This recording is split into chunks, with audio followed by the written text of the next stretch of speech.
আল্লাহ আছেন, আমাদের সবাইকে একদিন জবাব দিতে হবে। আবেগঘন এই কথাগুলো কোনো সাধারণ মানুষের নয়।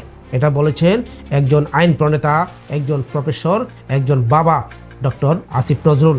অকারণ সমালোচনা যখন পরিবারকেও টেনে আনা হয়, তখন একজন মানুষ চুপ থাকে না, জবাব দেন। তার এই পোস্ট এখন ভাইরাল, কিন্তু কেন? চলুন বুঝে নেই। আইন উপদেষ্টা ও ডাবির অধ্যাপক ডক্টর আসিফ নজরুল ফেসবুকে একটি পোস্ট দিয়েছেন, যেখানে তিনি বলেন, আইন মন্ত্রণালয় সব আইন করে না, শুধু জারি করে, কিন্তু কেউ সেটা বুঝে না।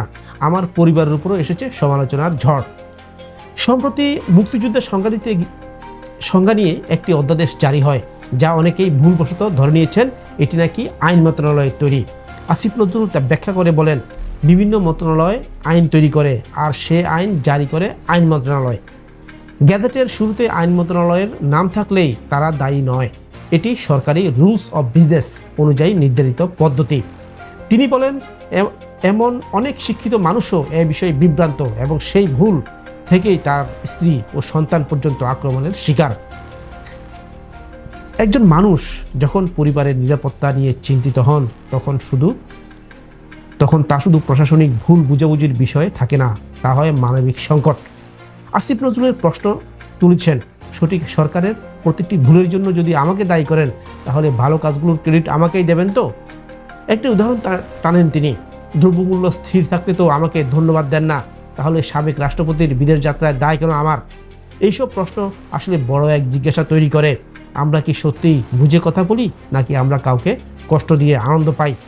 তিনি আবেগপ্রবণ হয়ে বলেন, আল্লাহ আছেন, আমাদের সবাইকে একদিন জবাব দিতে হবে। সমালোচনা করুন, কিন্তু জেনে করুন, কারো পরিবারের দিকে কুৎসিত আঙ্গুল তুলবেন না। সমাজ কি আদৌ প্রস্তুত অন্যের অবস্থান বুঝে কথা বলার জন্য, নাকি আমরা শুধু চট করে দোষ দেওয়া সংস্কৃতির অংশ হয়ে গেছি? পাঠক, এ ব্যাপারে আপনি কি ভাবছেন?